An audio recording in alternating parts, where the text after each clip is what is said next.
Halftime in Toronto, and the Kings were down 11. They cut it to 3 at the break, 66-63, but their defense is terrible. Toronto scoring at will, shooting a high percentage. The Raptors, even without Barnes, showed last night they can score. In the loss to the Lakers, they scored 125. And here they are at intermission already with 66. That's going to have to change if the Kings are going to get a road W here this afternoon. 100%. And look at the points off of turnovers, Grant. They've got 12 off of the Kings turnovers, which have been crazy high. The effort's there, Napes, but it's like watching somebody trying to drive a stick shift for the first time. It's just clunky tonight. Thank goodness for Malik Monk. Kevin Huerter not playing due to illness. So Doug McDermott got the start, played 10 minutes. Doug doesn't do anything. He does absolutely nothing. He can do one thing and one thing only. If he's open, he can shoot the ball. He can't pass. He can't rebound. He can't play defense. So, I don't know why he's starting. It doesn't make sense to me, but I'm not coaching the team. Makes sense to me because you keep the spacing nearly the same as Kevin Huerter. You have to pay the same attention to Doug McDermott as you do Kevin from beyond the arc. I don't think we've had enough of a sample size. He got to the free throw line on a cut. He made a 3. He hasn't come back in the game after that first run, Napes. He played 10 minutes, and, he made one play. Doug McDermott to me is just 11th, 12th, or 13th man on a bench. That's how I see it. But he's not going to win or lose the game. Jerry, it's great to have you here. Ryan and I were just talking about how bad the Kings defense was. And that is really, Jerry, that's going to have to get significantly better in this second half if they're going to win. Oh, absolutely. If you're going to make Boucher a first ballot Hall of Famer, it's going to be a long night. Right. Good grief.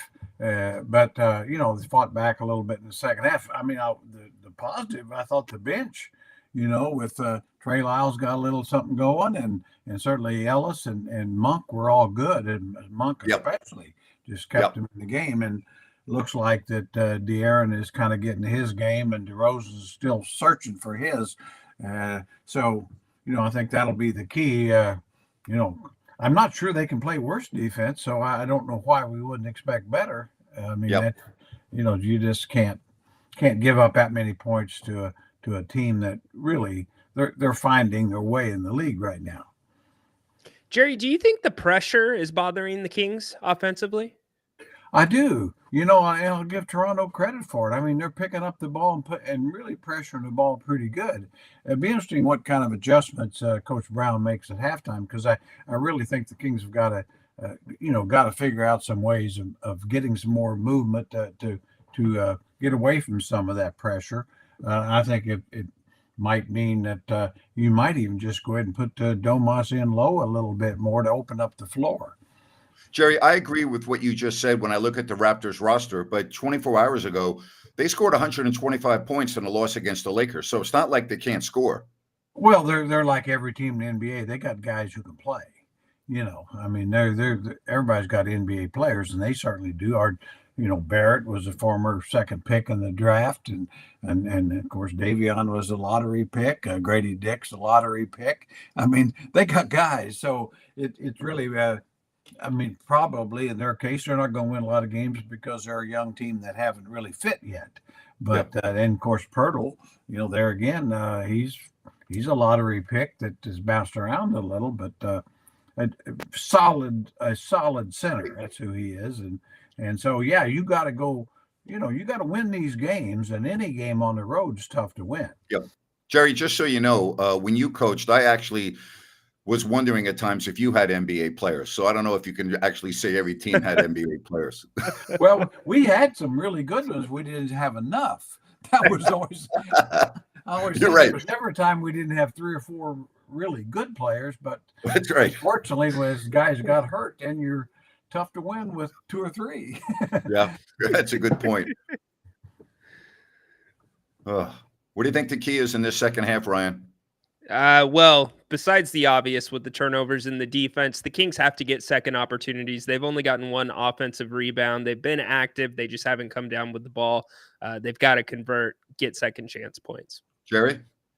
Yeah, I think just taking care of the ball. Obviously, they've just been unforced errors. I give Toronto credit, as like you pointed out. And Ryan, I give their defense has been very aggressive. So Kings got to find a way to really make them pay for overplaying the ball as much as they are. I think that'll be a key. And how about a miracle guarding the three ball for a half. Wouldn't that be Oh wonderful? boy. Yeah, and I think De'Aaron Fox is really got it going. You know, he did not shoot the ball well in that first half. He was 0 of 5. He only had 1 assist. And I think if the Kings are going to win this game, De'Aaron Fox needs to be really good in the third and fourth quarter.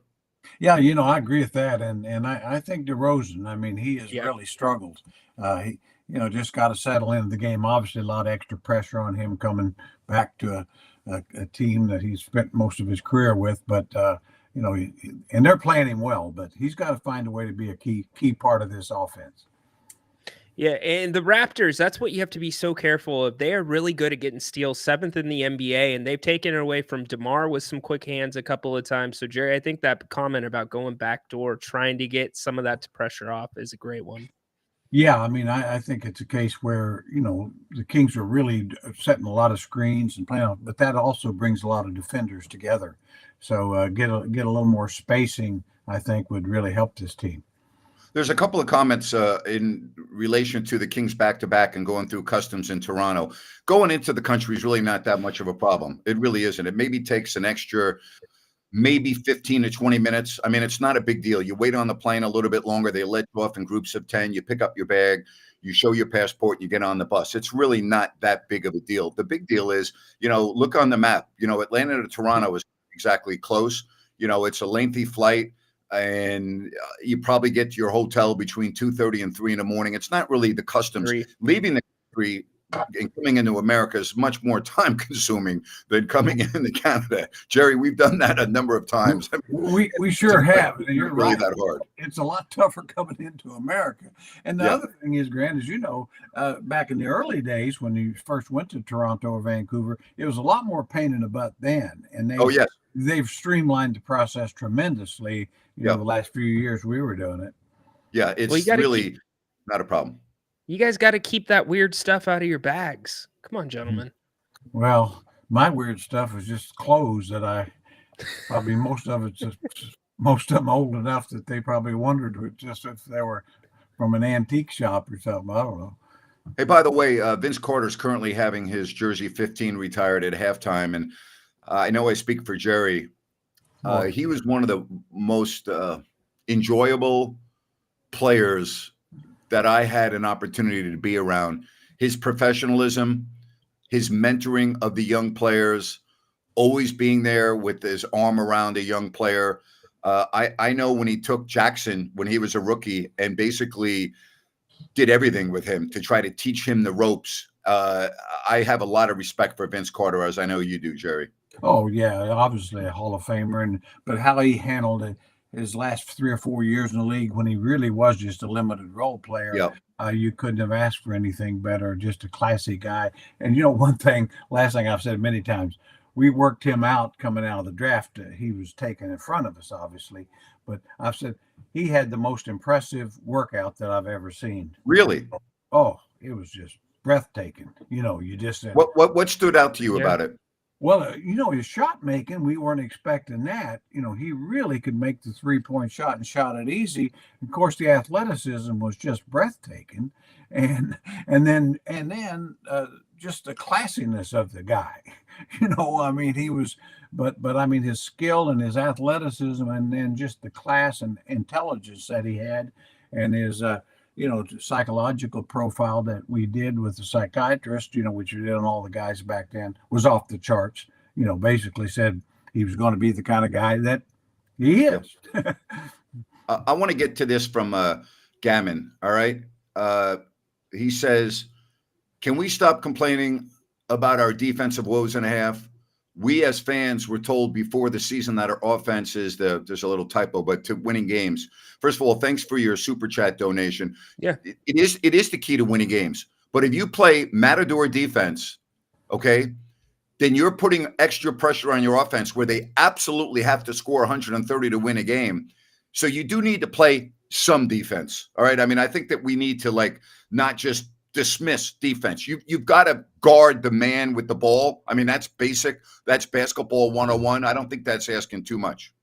Well, yeah. To that point, I mean, he's got a good point. This is a team built on offense. Yes, and they expect to outscore their opponents, but you can't give up 65 a half, and win consistently. So I think really what you're looking for is like, well, this team's capable of scoring 120. The Kings are about every night. Well, you better be able to hold people 110, 115 then. Yeah.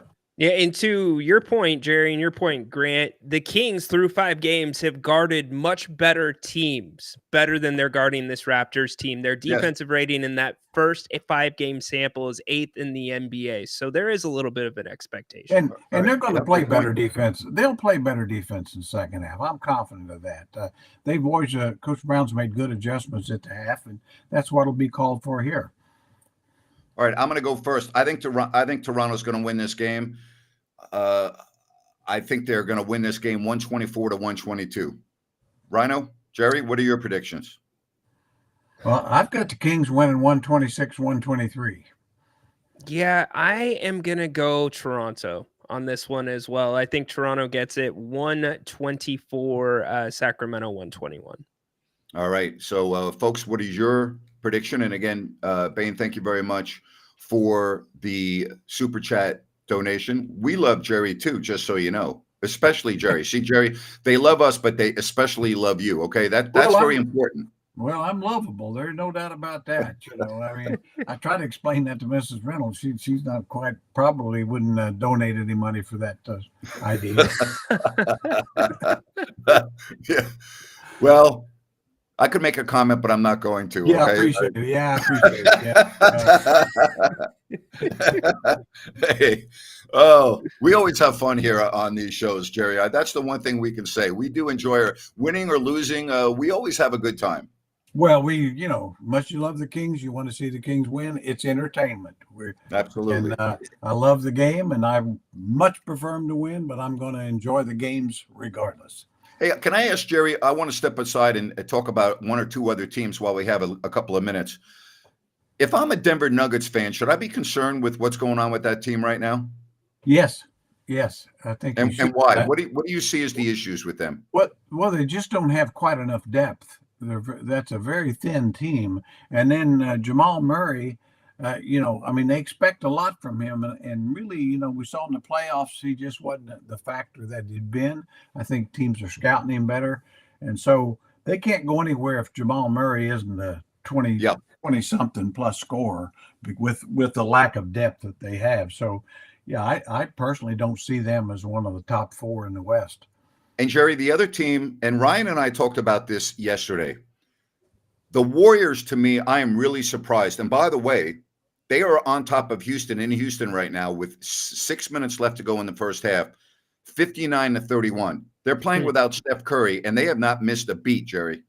No, they have, and they're playing better defense than just what I've seen of them. I think they're playing better defense maybe than they have in 4 or 5 years back to their championship team. So, that's really surprising to me. I mean, they've got some good pieces, but you would think they've got to have Curry playing at a Curry level, and that's a real surprise. Turnovers were always a big thing there. I don't know what the stat is, but you got to think the turnovers are a little bit down when you're playing that efficient. Good point. Yeah, that was their weakness last year. They just simply would give it back to you to regular. So maybe Coach Kerr and certainly they're pretty much a veteran team. So maybe they got that squared away a little bit. Only 3 turnovers in the first half tonight against Houston. How many? I'm sorry? 3. Yeah, that says a lot. Good point, Ryan.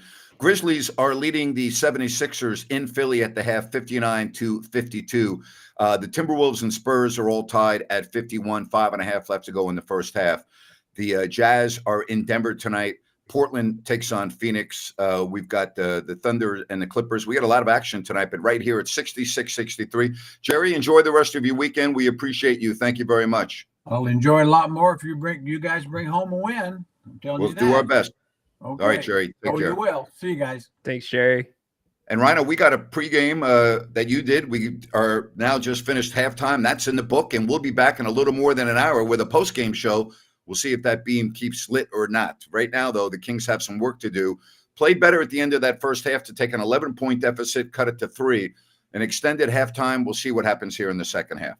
Absolutely. Anything's possible. This Kings team is streaky. Grant, either way, we'll be opening up the phones to everybody out there. We want to hear from you tonight. Awesome. We'll talk to you after the game, everyone. Enjoy the second half. Bye-bye now.